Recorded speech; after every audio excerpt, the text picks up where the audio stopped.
Members of Operation Dudula have staged 2 marches today against illegal foreign nationals who are accessing public health facilities.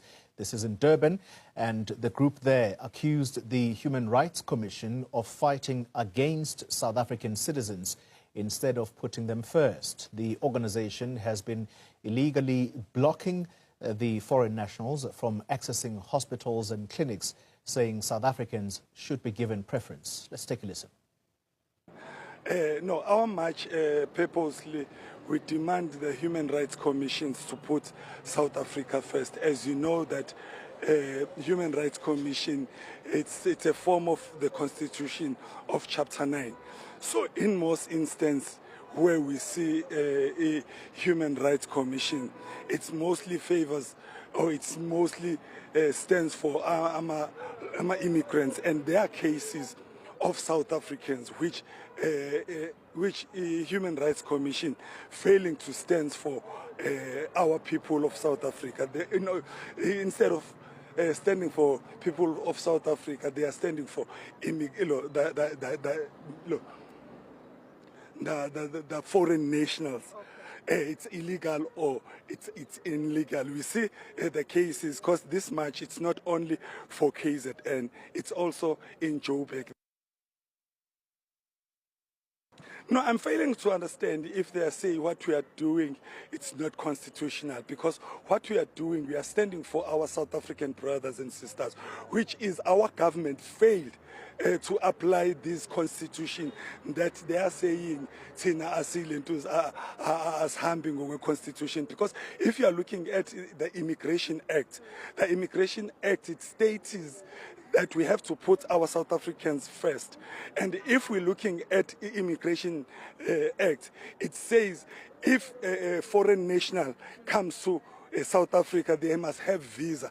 And as we are talking also about this of blocking the clinics, and we are doing it under the Constitution. It's not that it's something that we just sleep and then we wake up in the morning and say, no, we are blocking these these illegal foreigners or foreigners. Well, let's get more reaction on these ongoing protests now, and we speak to Action SA leader Herman Mashaba, who previously raised concerns about undocumented migrants and their impact on the country's limited resources. Mr. Mashaba, good evening to you. Thank you for your time. Let me start the conversation with your understanding of why you think these marches against illegal foreign nationals are intensifying. Well, Toli, and good evening first to your listeners and the viewers. Look, I think this is really something which has been in the making for a long of time. And I remember 1st of December 2016, when I became the mayor of the city of Johannesburg, during my 100 days, I decided to really break our silence, because before then, any South Africans who raised the issue around illegal foreigners, one was forced to retract and apologize. And I decided I'm not going to apologize, because if we don't really stop this cancer, it's going to spread throughout the body, where one day all of us will die. And I can assure you, Toli, our people are reaching that stage, which is really very unfortunate, because I think for me, as someone who strongly believes in the rule of law, I find it really very difficult to really ask our people to say stop, because you have to just go into Alexander. I was there on Sunday, and I was saying to myself, where's the South African Human Rights Commission to really look at the living conditions of our people?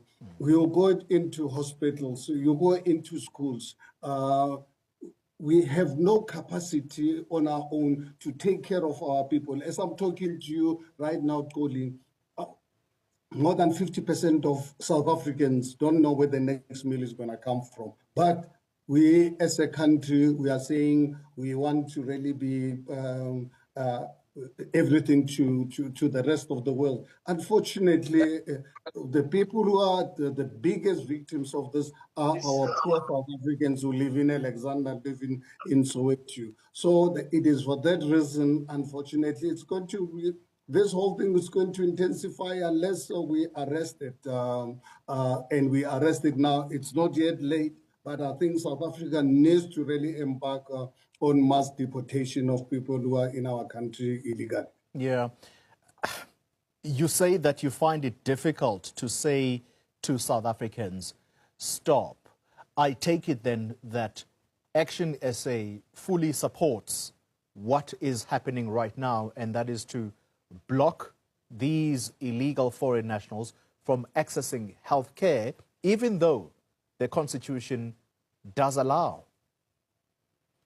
No, absolutely not, Toli. If you actually followed what I've just really said to you, including at the time in 2016 when I raised this matter, when the ANC reported me to the South African Human Rights Commission. And fortunately enough, I had the Constitution of the Republic of South Africa and all the laws that obviously protected me on the basis of what I'm raising. What I'm actually saying to you right now, people are under real stress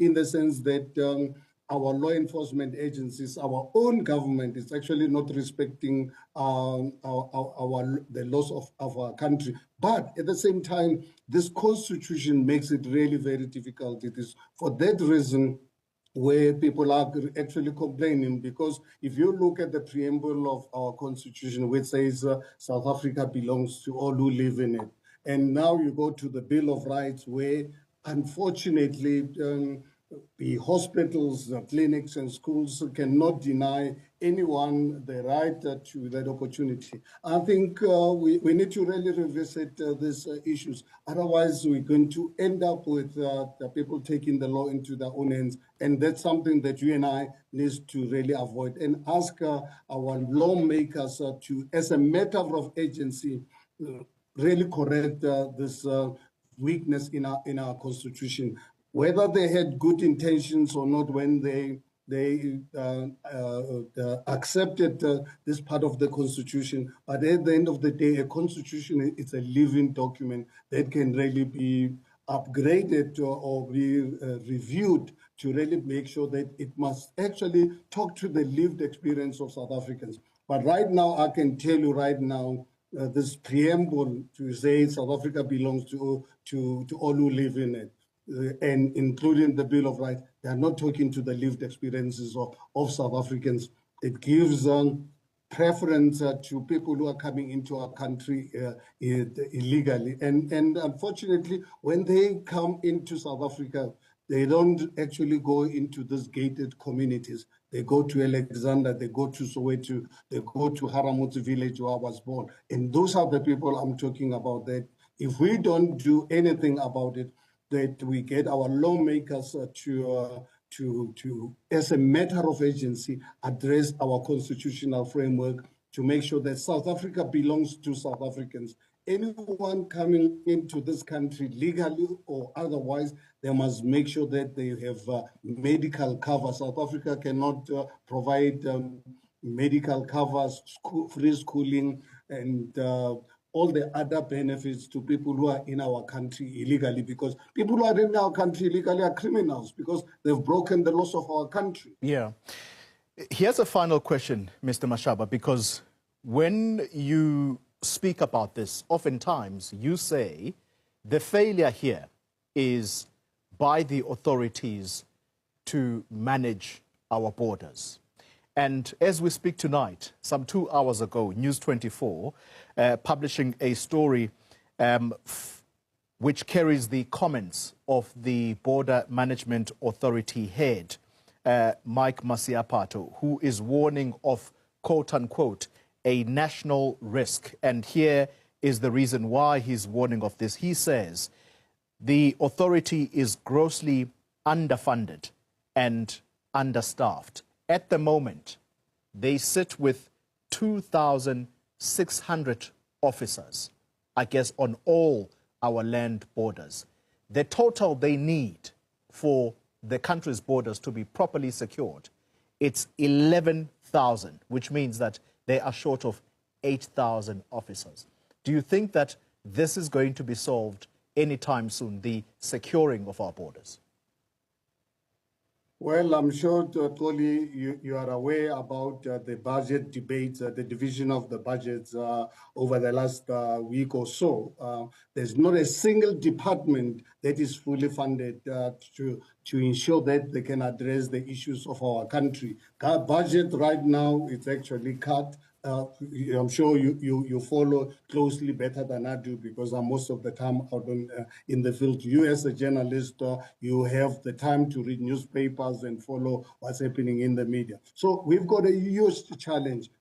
It is for that reason Action SA is saying, if we are unable to feed our own people, if we are unable to take care of the health of our own legal people, if we are unable to provide proper schooling for the poor South Africans, how then can we be expected to take care of the entire world? The 8 billion people of this world can come to this country. We're the only country on earth that is allowing really what I would call this nonsense of open borders and allowing our constitution to say people can come here, whether they're illegal or not, we must take care of them. So yes, we need the money, but we need the constitution that can speak to the lived experience of South Africans, because this problem doesn't only require us to throw money at it. Yes, you can throw money, we can give them 11,000 water management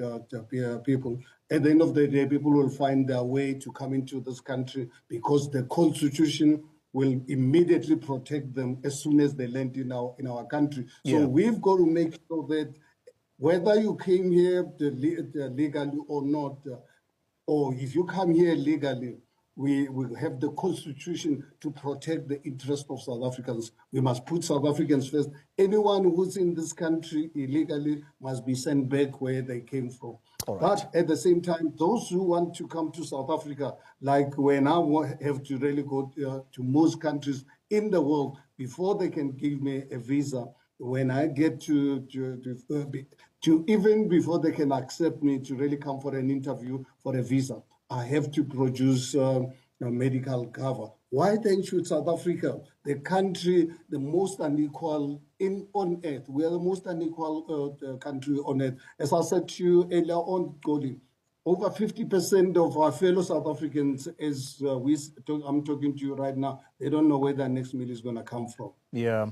Mr. Mashaba, thank you very much for your time, as always.